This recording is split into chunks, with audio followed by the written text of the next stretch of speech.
নমস্কার বন্ধুরা, নতুন একটি মিনি ব্লগে তোমাদের স্বাগত। এই মিনি ব্লগে আমরা উপস্থাপনা করছি আমাদের খড়গপুরে নতুন কোয়ার্টারে আমরা শিফট করার পর একটা নারায়ণ পুজো করার ভীষণ ইচ্ছা ছিল। তো গত রাস পূর্ণিমা মানে গুরু নানক বার্থডের দিন, সেই পূর্ণিমাতে আমরা পূর্ণিমা পুজো করলাম। সেখানে অনেক কিছু আয়োজন ছিল, তো সবাই এসে উপস্থিত হয়েছে। বাবা মা কলকাতা থেকে এসেছে, শ্বশুর শাশুড়ি, বৌদি, ডোনা থেকে শুরু করে দেবব্রত এবং সুমনা সবাই এসেছে। তো পুজোয় বসে পড়েছে ঠিক সকাল 11:30 নাগাদ।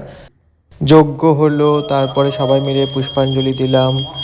দেন খাওয়া দাওয়ার ভীষণ আয়োজন করা হয়েছিল, সেটা সম্পূর্ণ ঘরোয়া মতেই মা গুড়িয়া মিলে আয়োজন করেছে। এই হচ্ছে সিন্নি এবং ফল প্রসাদ, তোমাদেরকে একবার শেয়ার করে দিচ্ছি।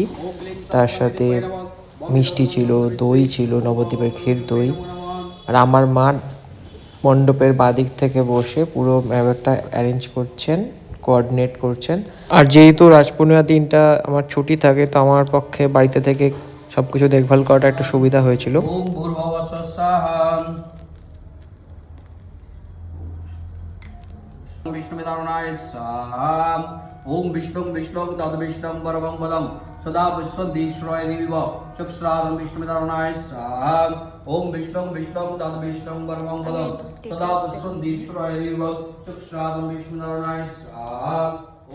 দুপুরবেলায় মধ্যাহ্নভোজের আয়োজন হয়েছিল খিচুড়ি, লাবড়ার তরকারি, পায়েস, চাটনি, রসগোল্লা, কালাকাঁদ ভরপুর, এবং সবাই ভীষণ ভীষণ এনজয় করেছে এবং বললো খাওয়া দাওয়ার টেস্টগুলো ভীষণ ভালো হয়েছে। আমার মা সবজি কাটাকাটি এবং সকালবেলা পুজোর দিকটা পুরো অ্যারেঞ্জ করা নিজে একা হাতেই করেছে। আর গুড়িয়ার সমস্ত খাওয়া দাওয়া রান্নাটা পুরো একা হাতে করেছে, তাই সুবিধা হয়েছে।